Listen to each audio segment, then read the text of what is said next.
एते रातिरे तो माँ लगेइथिबा ए पिजुली गछ पाखकु काहेकि आसीचु? तो माँ जेतेबेले बंचिथिला ए पिजुली गछकु से बहुत भल पाउथिला। हाँ बापा, मु सेतिपाई तो प्रत्येक दिन ए गछ पाखकु आसी। ए गछ पाखकु आसिले एमिति लागे मो माँ मो पाखरे अछि। अच्छा ठीक अच्छी रे माँ, एबे तू घर भीतर को आसे। अनेक राति हे गलानी, किछि खाइबा खाइनी। तो माँ गला दिनरु तू भलरे खाइबा भी खाउनु। ठीक अछि बापा। एमिति सेमाने घर भीतर को गले। सेमानकर सब कथा सुनिला। मिलिगला मते एक अनाथ छुआ मिलिगला।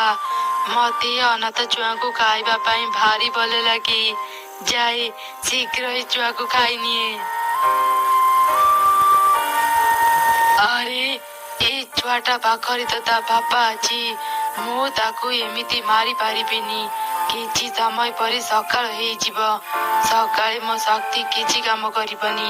मते आउ किछि उपाय चिंता करिबाकू हेबो। एमिति पिशाची कुनी को केमिति मारिब तार योजना बनैला। आउ परदिन सकाळे से एक सुंदरी चढ़ेर रूप नहीं राजू चढ़ेर पाखु गला। राजू को भी से प्रथम देखार ही भल लागिला। राजू से पिशाची को बाहे घर को आसिला। माँ कुनी आ देखिबु मु काहाकू आनिची। कौन हला बापा, मते डाकिलो? आउ ये के? अरे माँ कुनी ये तोर नुआ माँ। आजिठू ये आम सांगरे रहिबे। नुआ माँ? मोर नुआ माँ दरकार नहीं बापा। यांकु नहीं तांको घर छाड़ी दियो। मु यांकु केबे भी मां डाकिबिनी। एमिति रागी कुनी घर भीतर को चली गला। मीनू मो झियो कथा को धरिबुनी। से जाय ता माँ को भूली पारिनी।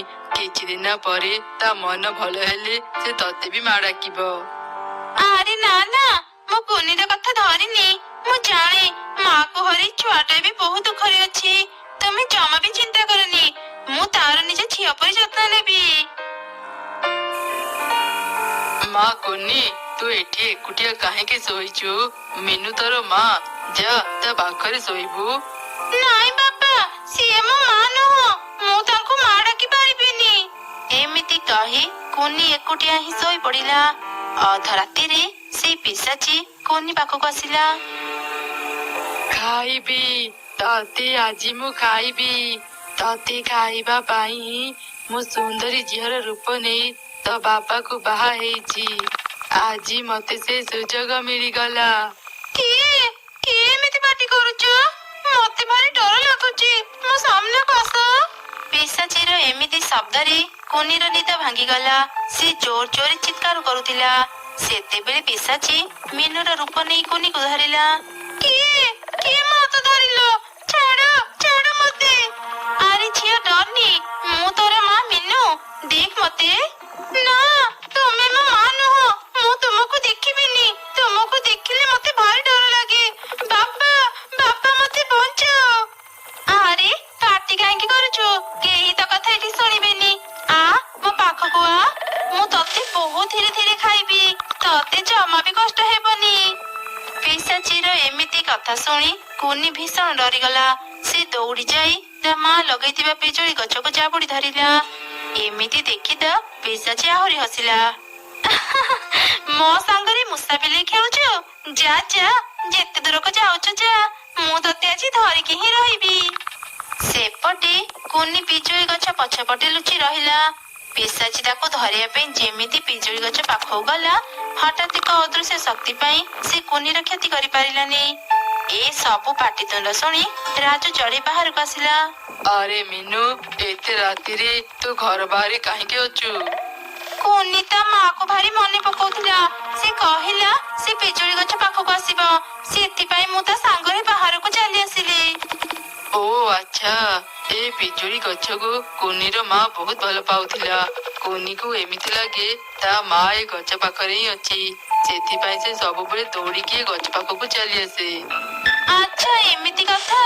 हो कुनी एठी थाओ। चलो आमे घर भीतर को जिबा।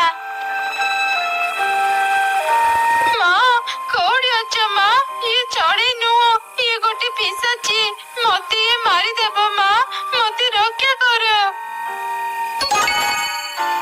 कुनी तू आउ कांदिनी माँ। माँ କୁଆଡେ ବି ଯାଇନି ରେ ଧନ, ମୁଁ ତ ପାଖରେ ହିଁ ଅଛି। ଏବେ ତୁ ଘରକୁ ଯା। ଠିକ ଅଛି ମା, ମୁଁ ଏବେ ଘରକୁ ଯାଉଛି। ହେଲେ ମତେ ଯେତେବେଳେ ବି ଡର ଲାଗିବ ମୁଁ ତୁମ ପାଖକୁ ଚାଲି ଆସିବି। ଏମିତି ସେ ରାତି ବିତିଗଲା। ପରଦିନ ସକାଳେ, ରାଜୁ, ତମକୁ ଗୋଟେ କଥା କହିଥାନ୍ତି।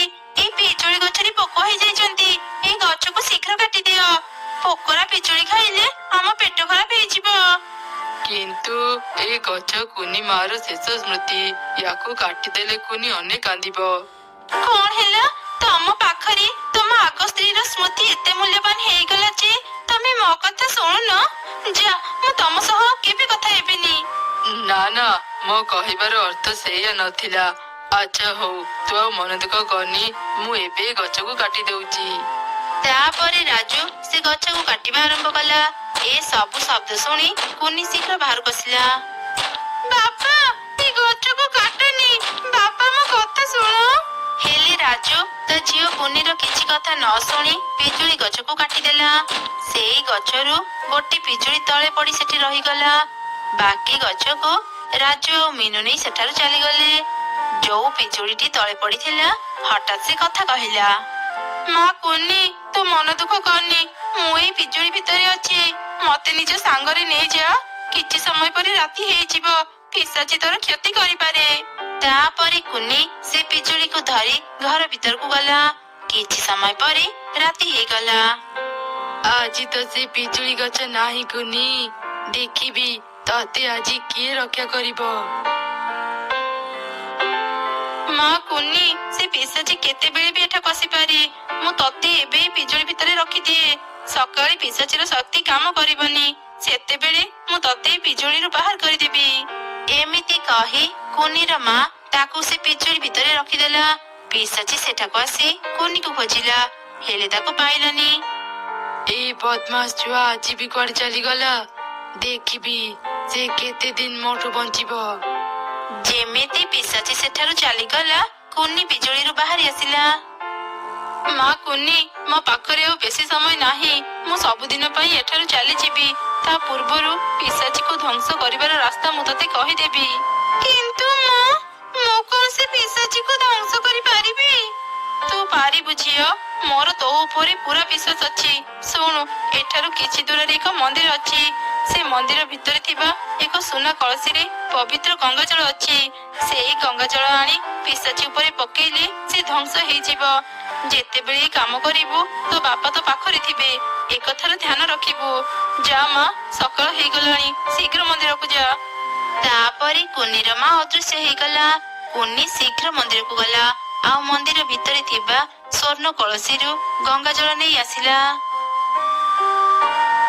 ବାପା, ମୁଁ ତୁମକୁ କିଛି କହିବାକୁ ଚାହୁଁଛି। କଣ କହିବୁ ମା, କହ। ମିନୁ କୁନି ହାତରେ ଗଙ୍ଗାଜଳ ଦେଖି ଡରିଗଲା। ସେ ରାଜୁକୁ କହିଲା, ରାଜୁ, ତମେ କୁନି ସହ କଥା ହୁଅ। ମୁଁ ଟିକେ ବାହାରୁ ଆସୁଛି।